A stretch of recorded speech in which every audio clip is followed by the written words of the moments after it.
నమస్తే friends, welcome back to Ratna life style.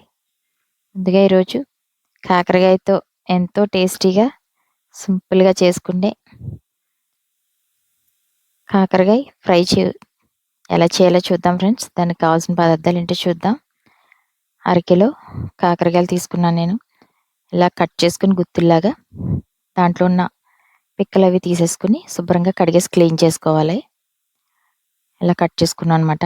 దీంట్లోకి మనం మసాలా ప్రిపేర్ చేసుకుందాం. స్టవ్ మీద బాణీ పెట్టుకుని ఒక 2 స్పూన్లు పల్లీలు వేసుకుని దోరగా వేయించుకోవాలి. ఒక 2 స్పూన్లు పల్లీలు, 2 స్పూన్లు నువ్వుపప్పు కూడా వేసుకుని మనం దోరగా వేయించుకోవాలి. ఒక అర టీ స్పూన్ జీలకర్ర,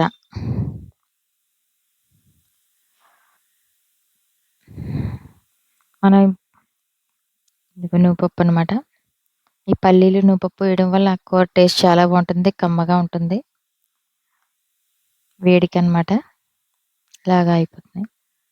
ఒక అర టీ స్పూన్ జీలకర్ర, ఒక స్పూన్ ధనియాలు కూడా వేసుకుని దోరగా వేయించుకోవాలి. దీంట్లోనే పచ్చి కొబ్బరి కూడా వేసుకుని ఒకసారి వేయించుకుని కిందకి దించేసుకుని బాగా చల్లారిన తర్వాత పొడుము పట్టుకోవాలి. దీన్ని పచ్చి కొబ్బరి ప్లేస్లో ఎండు కొబ్బరి ఉన్నా వేసుకోవచ్చు ఫ్రెండ్స్. నేనైతే పచ్చి కొబ్బరి వేసాను, టేస్ట్ బాగుంటుంది. ఇది కూడా వేగిపోయిన తర్వాత ఒక ప్లేట్లోకి తీసుకుని చల్లారిన తర్వాత మిక్సీ పట్టుకోవాలి. ఇలాగా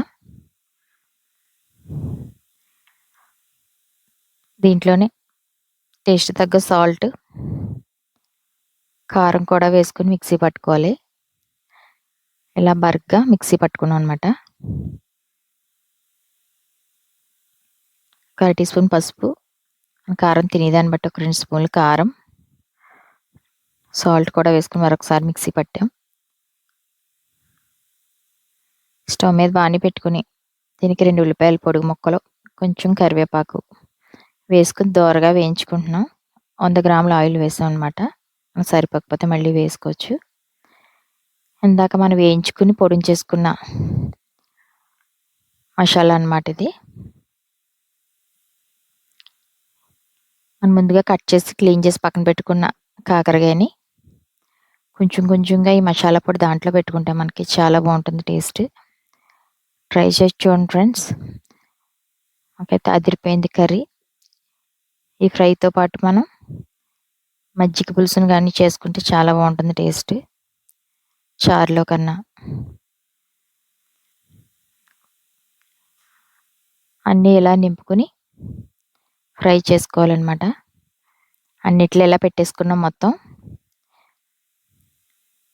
కాకరకాయని 2 ముక్కల కింద చేసి అలాగా గుత్తి వంకాయ వండుకుంటాం కదా, ఆ టైప్లో పెట్టి ఫ్రై చేసాం అనమాట.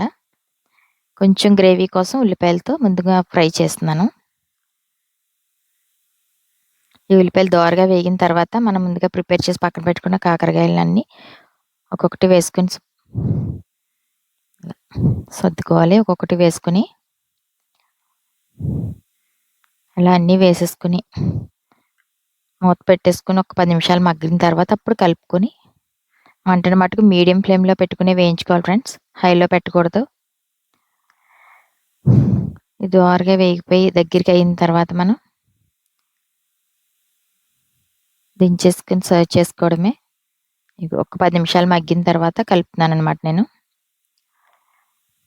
ఈ ఫ్రై చాలా బాగుంటుంది ఫ్రెండ్స్. చూడండి, కాకరకాయ ఎప్పుడు తినలేని వాళ్ళు కూడా తింటారనమాట ఈ కర్రీ. అంత బాగుంటుంది టేస్ట్ అయితే మటుకు. మొత్తం ఇలా మగ్గిపోయిందనమాట బాగా.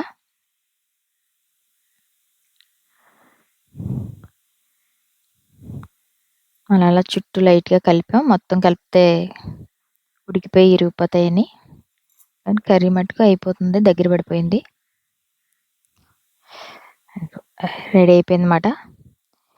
దించేసుకుని వేడివేడి అన్నంలో మనకి చారుతో కానీ మజ్జిగ పులుసుతో కానీ సర్వ్ చేసుకుంటే అదిరిపోతుంది ఫ్రెండ్స్. మీరు కూడా ట్రై చేసి మీకు ఎలా ఉందో మాకు కామెంట్ చేయండి. Thank you for watching. Please subscribe my channel. మన ఛానల్ ఇంకెవరైనా సబ్స్క్రైబ్ చేసుకోకపోతే చేసుకుని లైక్ చేసి మీ friends and family members share చేయండి ఫ్రెండ్స్. ప్లీజ్ సపోర్ట్ చేయండి friends. Thank you for watching.